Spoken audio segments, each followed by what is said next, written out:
Hello guys, कैसे हो आप लोग। आई होप आप अपनी तैयारी अच्छे से कर रहे होंगे स्टेनोग्राफी की, आने वाले कोई भी स्किल टेस्ट की। ओके, हम स्टार्ट करते हैं अपनी स्टूडेंट की क्लास। कल आपकी सेकंड क्लास थी, आज आपकी थर्ड क्लास है। कल मैंने आपके लिए कुछ वर्ड्स दिए थे और आपके लिए वोवल समझाए थे, ए के लिए और ई के लिए। आप उन वोवल को अच्छी तरह से माइंड में बिठा लीजिए। ओके, नेक्स्ट आता है आपकी शॉर्ट फॉर्म। शॉर्ट फॉर्म क्या होती है आपकी? शॉर्ट फॉर्म देखिए यहाँ पे बुक में मैं आपको समझा रहा हूँ। अगर आपने बुक परचेज नहीं किया अमेज़ोन से बुक परचेज कर लीजिएगा। ओके, वहाँ पे लिखेंगे आप Pitman new era shorthand book, ये आपको बुक निकल के आ जाएगी, आप इसको परचेज कर सकते हो। ओके, लेट्स स्टार्ट अपनी शॉर्ट फॉर्म। शॉर्ट फॉर्म क्या होते हैं आपकी? Short form for common words, a few very frequently used words such as be हो गया, इट हो गया, दा हो गया, टू हो गया, are expressed in shorthand a single sign. ये सिंगल साइन में ही यूज होती है, सिंगल साइन में ही यूज होते हैं। This short form promote speedly writing, ये शॉर्ट फॉर्म है स्पीडली राइटिंग के लिए यूज होती है, स्पीडली राइटिंग, स्पीड से राइटिंग करने के लिए। And they should be thoroughly memorise. अगर आपने शॉर्ट फॉर्म को एक बार बना दिया तो एज इट इज़ ऐसा का ऐसा ही रहेगा, लाइफ टाइम तक वो कभी भी चेंज नहीं होगा। ओके, स्टार्टिंग में हमारी 9 शॉर्ट फॉर्म आती हैं, 9 शॉर्ट फॉर्म आती हैं। जैसे हमने बी लिखा, बी जैसे स्टार्टिंग में हमने बी लिखा था, जैसे बी हो गया, टी हो गया, डी हो गया, ये हो गया। अब ये बी कोई वर्ड नहीं होता, ये बार बार यूज हो रहा है, तो बी ई बना देते हैं हम बी। ये जैसे इट बन गया, ये सेम बनेगा जैसे हमने पी बी टी डी बनाया था, लेकिन वो बी था सिर्फ। जैसे सभी छोड़ो आप लोग, अगर आपके कोई भी वोवल के साथ आता है, ये बी पी बी कोई भी कॉन्सोनेंट आता है, तब हम इसको एक सिंगल साइन पढ़ेंगे, जैसे सिंगल बी, सिंगल कॉन्सोनेंट पढ़ेंगे, जैसे बी हो गया, पी हो गया, डी हो गया, टे हो गया। ओके, आप लोग आई होप आप लोग अच्छी तरह से समझ गए होंगे। उसके बाद देखिए आपकी बी हो, उसके बाद शॉर्ट फॉर्म देखिए बी हो गया, इट हो गया, डू हो गया, विच हो गया, हु हो गया, हु ये विच का तीसरा हिस्सा है, थर्ड पार्ट है ये। बट हो गया, ये जैसे देखिए देखना एक बार आप, टी का तीसरा हिस्सा, ये फर्स्ट, ये सेकंड, ये आपका थर्ड, यानी कि तीसरा हिस्सा बनाना आपको, ये थर्ड पार्ट। ये टू हो गया, ये टू और टू हो गया, ये दोनों हैं, एक टी डब्ल्यू ओ, एक होता है टी डबल ओ।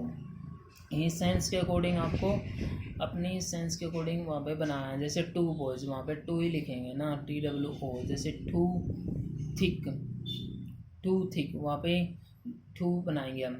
ये दा है, दा को हम डॉट से रिप्रेजेंट करेंगे, ऐसे लाइन पे ही बनाएंगे हम, लाइन से ऊपर नहीं बनाएंगे, ऐसे ऐसे रखा, ऐसे करते हैं एक बार। उसके बाद आता है फ्रेजिंग। फ्रेजिंग क्या होती है हमारी? एज, यहाँ पे देखो बुक में दिखा देता हूँ आपको मैं।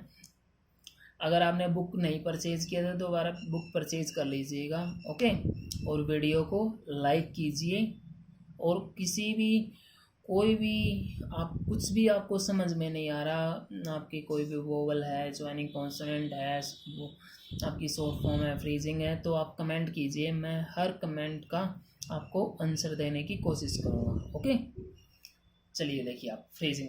फ्रेजिंग क्या होता है? एज एंड एड, एड का मीनिंग होता है यहाँ पे हेल्प करने, टू रैपिड राइटिंग, रैपिड यानी कि जल्दी लिखने के लिए। शॉर्ट एंड वर्ड्स में often be join, shorthand में एक दूसरे से वर्ड को ज्वाइन किया जाता है, this is called phrasing. Outline should be phrased only when they join easily and naturally. Outline वही कहलाई जाएंगी फ्रेज जो इजीली एंड नेचुरली ज्वाइन हो सके, as shown in the examples throughout this textbook, जैसा कि आपकी textbook में दिया गया। द फर्स्ट वर्ड, जो फर्स्ट वर्ड है हमारा in a phrase, first word हमारा फ्रेज बन जाएगा, is written in its normal position. जो फर्स्ट वर्ड हमारा नॉर्मल पोजिशन पे आएगा, जैसे टू डू, टू हमारा, जैसे टू हमारा लाइन पे हमारा, जैसे यहाँ पे टू डू, जैसे यहाँ पे दिखाई दे रहा है आपको टू डू, जैसे टू को हम ऐसे लाइन पे बनाते हैं, डू को ऐसे बनाते हैं, लेकिन इसने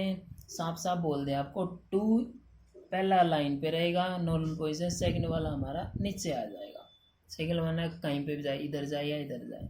ओके, आपके स्टार्टिंग में टू फ्रेजेस हैं, जैसे टू डू हो गया, ये जैसे टू के साथ डू ज्वाइन हो गया, to do to do to do ही बोलेंगे।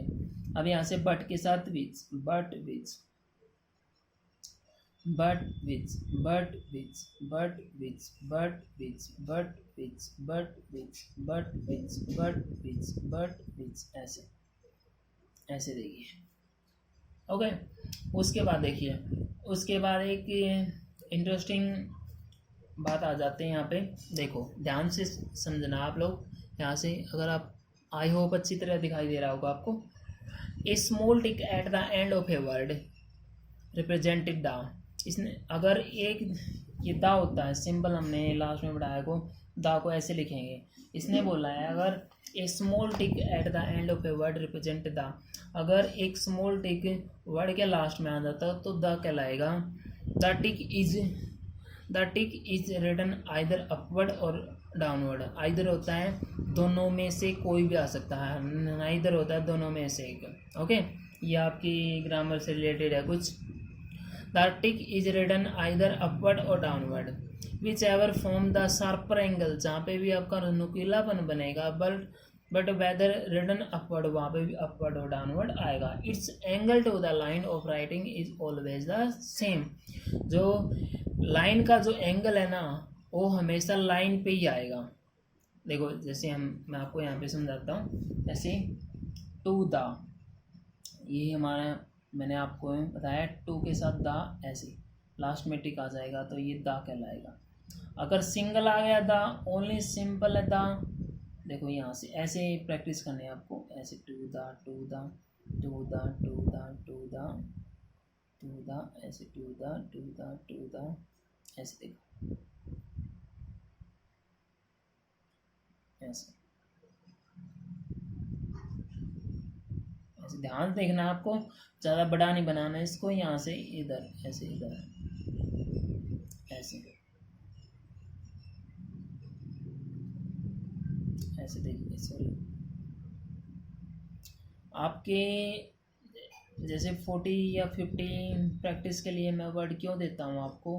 अगर एक आपका मिस्टेक हो गया, दो आपके मिस्टेक हो गई, 3 हो गए, 5 हो गए, 10 हो गए, 20 हो गए, तो आप ऑटोमेटिकली अच्छा बनाने लग जाओगे। ओके, उसके बाद टू दा हो गया, उसके बाद आएगा आपका बी दा, ऐसे ही हमने ये दा है, सॉरी जल्दी में, बी दा। ध्यान से देखो इसको, आउटलाइन को ऐसे ध्यान से देखिए, अब ध्यान से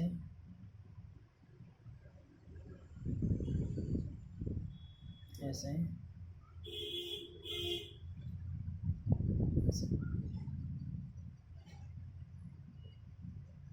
देखिए।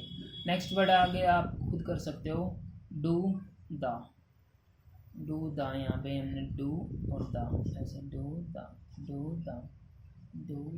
ऐसे ऐसे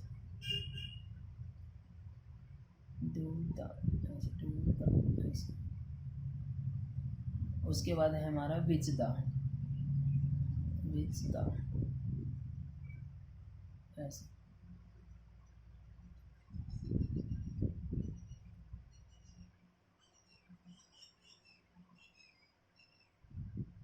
ऐसे ध्यान से देखो, इसको ज़्यादा बड़ा नहीं बनाना है। उसके बाद हमारा पेदा, ऐसे पेदा, ऐसे डॉट यहाँ पे लगाना है। आप लोग इसको आगे से कर सकते हो। ओके, उसके बाद है हमारा पेड दा, PAID, पेड दा। यहाँ पे हमें डालना है पेड दा, ऐसे दा को साथ में ही बनाना है, ऐसे करके, ऐसे लाइट और डार्क का ध्यान रखना है, पेड दा। ओके, ये आपके कुछ वर्ड्स हैं। उसके बाद हमारे आते हैं पंक्चुएशन मार्क्स को, जैसे हम फुल स्टॉप को ऐसे डिनोट करेंगे, हम फुल स्टॉप को ऐसे, ये फुल स्टॉप है आपका। उसके बाद आपका क्वेश्चन, जैसे क्वेश्चन मार्क बोलते हैं ना इसको, शॉर्ट हैंड में ऐसे यूज करते हैं क्वेश्चन मार्क को, ऐसे।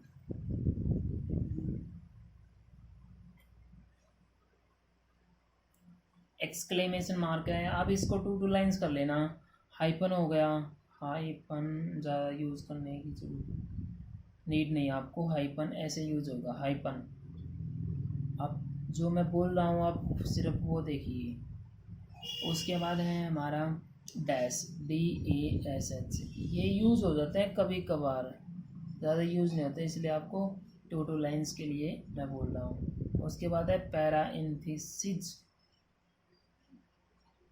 इसकी स्पेलिंग आप देख लेना। यहाँ से ऐसे यूज होगा, ऐसे ऐसे ऐसे ऐसे ऐसे करके ऐसे। ओके, आज के लिए आपके पंक्चुएशन मार्क्स तक। कल आपको एक्सरसाइज मैं आपको बताऊंगा कि एक्सरसाइज हम हमारी नोटबुक में कैसे करते हैं।